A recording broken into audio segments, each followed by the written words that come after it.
नमस्कार दोस्तों, stock market studies में फिर से एक बार आपको बहुत-बहुत दिल से स्वागत करता हूँ। तो आज मैं फिर से आपके सामने कुछ इम्पोर्टेंट कंपनी का अपडेट शेयर करूँगा। उसके साथ मैंने जिस कंपनी के ऊपर ट्रेड लिया था और वो ट्रेड का हालत क्या है और किस तरीके से मैंने उस कंपनी के ऊपर पेशेंस दिखाया, जिसका आज मुझे फाइनली एक बहुत शानदार फीडबैक मिला, तो वो मैं आपके साथ शेयर करूँगा। तो इस वीडियो को पूरा देखिए, अगर कुछ सीखना है तो कंटिन्यू करिए। अगर आप टिप्स के लिए आए हैं तो मैं माफ़ी चाहता हूँ, मैं कोई टिप्स नहीं देता हूँ क्योंकि मैं कोई सेबी रजिस्टर्ड पर्सन नहीं हूँ।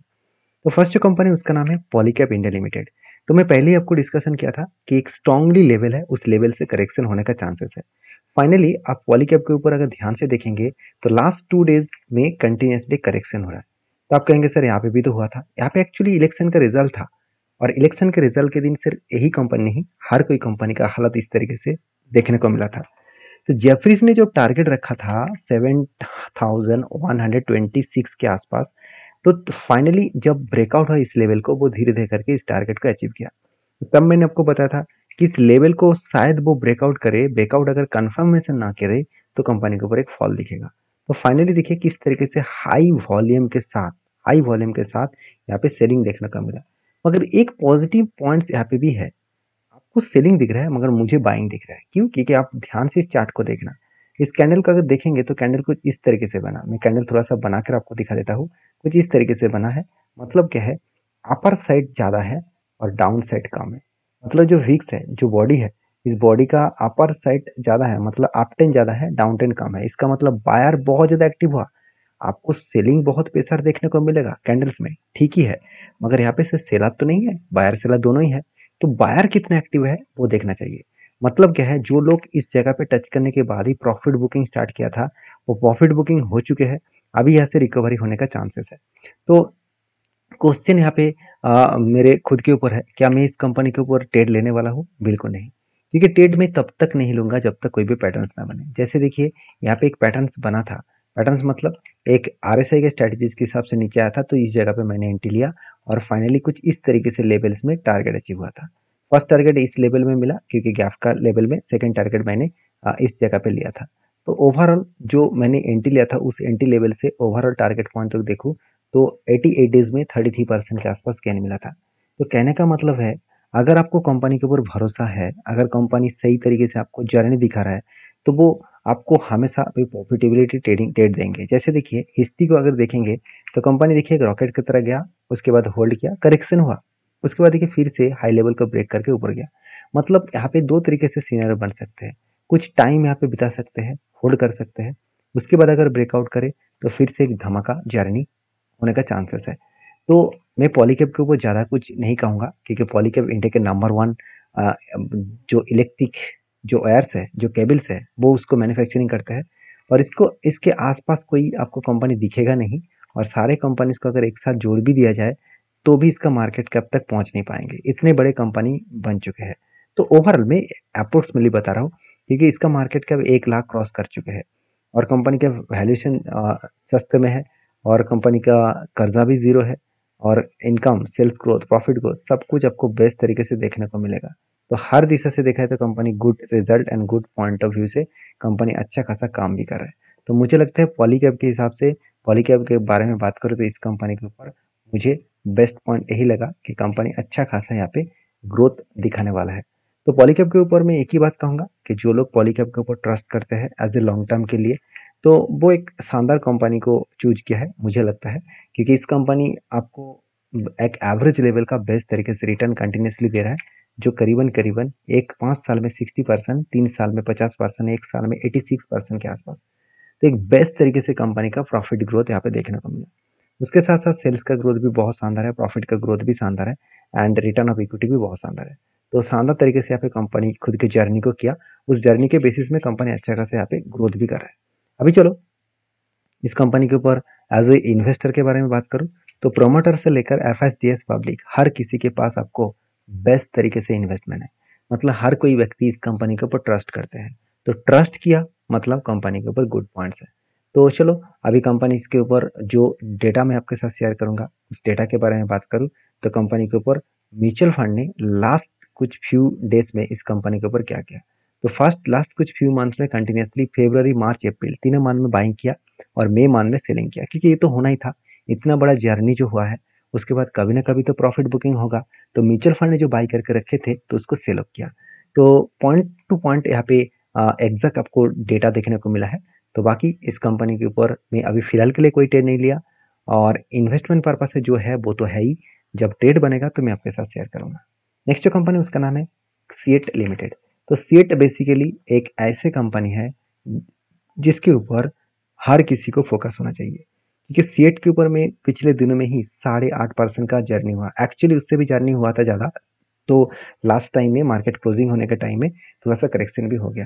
तो चलो सीएट के ऊपर जो मेरा ट्रेड था वो सबसे पहले दिखाऊंगा, और पेशेंस कितना इंपॉर्टेंस है वो मैं आज आपको यहाँ पे फाइनली दिखाने वाला हूँ। देखिए, जब यहाँ पे एक रेंज बना था, रेंज मतलब 1 2 3, ध्यान से देखना, नया कुछ सीखने को मिलेगा। देखिए, बहुत बार लोगों का कमेंट सही है कि सर बार बार एक ही चीज़ आपको सिखाता रहता है, दिखाता रहता है, कोई नया चीज़ नहीं है क्या? देखिए, मैं कोई यहाँ पे कोई ऐसे कोई मॉल ओपन नहीं किया कि जहाँ नया नया प्रोडक्ट रखूंगा, वहाँ पे उस प्रोडक्ट को हर कोई लोग खरीदारी करेंगे। यहाँ पे मेरा कोई प्रोडक्ट ऐसे ये नहीं कि मैं आपको बेचूं, क्योंकि मैं कोई बेचने के लिए नहीं आया हूँ, मैं आपको सिखाने के लिए आया हूँ। और मैं जो खुद काम करता हूँ जिस स्ट्रेटजीज के बेसिस में, वही मैं आपको साथ सिखा रहा हूँ। मेरे 4 से 5 स्ट्रेटजीज है जिसके ऊपर मैं सबसे ज़्यादा काम करता हूँ। उसके बाद भी कुछ स्ट्रेटजीज हैं जिसके ऊपर मैं बहुत काम कम करता हूँ, उसके लिए कुछ पॉइंट्स को मैं ज़्यादा एनालिसिस करना पड़ता है। तो जिस स्ट्रेटजीज मुझे सबसे ज़्यादा प्रॉफिटेबल ट्रेड देते हैं वो है रेंज ट्रेड। मतलब यहाँ पे बाइंग का रेंज बने 1 2 3 कैंडल के माध्यम से, जो करीबन 25% के ऊपर है। मैं हमेशा ढूंढता हूँ कि कंटिन्यूसली बाइंग का रेंज मिले 20% के आसपास, मतलब रेंज 20% के ऊपर हो। तो मुझे ट्रेड किस तरीके से लेना है, जब भी शेयर नीचे आकर उस लोअर लेवल को टच करे जहाँ से ग्रीन कैंडल स्टार्टिंग हुआ था, तब एंट्री बनेगा। तो फाइनल एंट्री कहाँ पे बना, इस जगह पे। और एंट्री बनने के बाद देखिए कुछ टाइम बीता, होल्ड किया, बहुत सारे लोगों का पेशेंस खत्म हो गया कि कब भागेगा, क्योंकि लोग यही सोचते हैं कि जब भी एंट्री होगा प्रॉफिट बनेगा, टारगेट अचीव। ऐसे होता तो हर कोई हर काम छोड़कर यहीं पे आ जाते। तो इसके लिए पेशेंस होना चाहिए, इसके ऊपर भरोसा होना चाहिए। तो फाइनली पिछले दिनों में कंपनी का जो चार्ट बना था, ओवरऑल अगर मैं टोटल चार्ट को देखूँ तो ऑलमोस्ट एक दिन में 12.5% का जाम हुआ था। और मुझे लगता है जिस तरीके से हाई वॉल्यूम के साथ वो पॉजिटिवली कैंडल क्लोजिंग किया और इस रेंज के ऊपर क्लोजिंग दिया, तो मुझे लगता है वो इजीली इस लेवल को टच कर सकते हैं, जो लेवल निकल कर है 25% के आसपास, मतलब 25% के आसपास यहाँ पे टारगेट बनने का चांसेस है।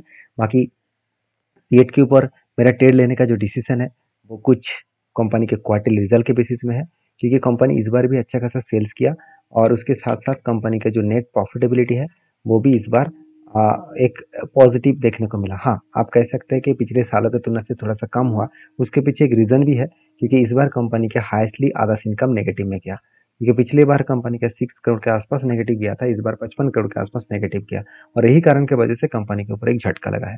तो कोई बात नहीं, कंपनी इसको मेंटेन किया, साल भर में कंपनी का डेटा पॉजिटिव है, क्योंकि 635 करोड़ के आसपास कंपनी का टोटल ओवरऑल नेट प्रॉफिट देखने को मिला, जो आज तक की हाईएस्ट है। तो इसलिए मैं इस कंपनी को कंटिन्यू जरूर करूंगा।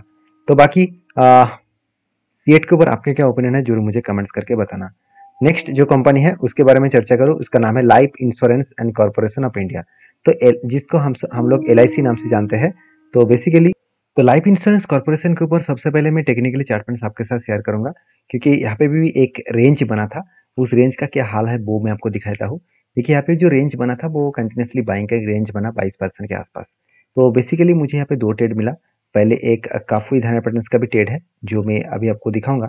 उससे पहले आप देख सकते हैं यहाँ पे जो पैटर्न बना है, एक बिग कप बना, उसके बाद एक छोटा सा हैंडल बना, तो उसका भी एक रेंज बना है। मगर मुझे जो रेंज फर्स्ट में एक एंट्री मिला है वो कुछ इस तरीके से मिला है। बाइंग का रेंज के जब भी यहाँ नीचे आया तो यहाँ पे एंट्री बना, और एंट्री बनने के बाद देखिए यहाँ पे भी वोलेटिलिटी चल रहा है। तो हमेशा आप कंपनी के ऊपर एंट्री लेने के बाद ही आपको डायरेक्टली टारगेट होगा, ऐसे बिल्कुल सोचिएगा मत, क्योंकि मैं जब भी एंट्री लेता हूँ उसके ऊपर मुझे पता नहीं है कि वो टारगेट कब देगा, एक्चुअली टारगेट देगा क्या नहीं देगा उसका भी कोई गारंटी नहीं है, क्योंकि कंपनी के ऊपर हर चीज़ों को आपको एनालिसिस के बेसिस में काम करना पड़ता है।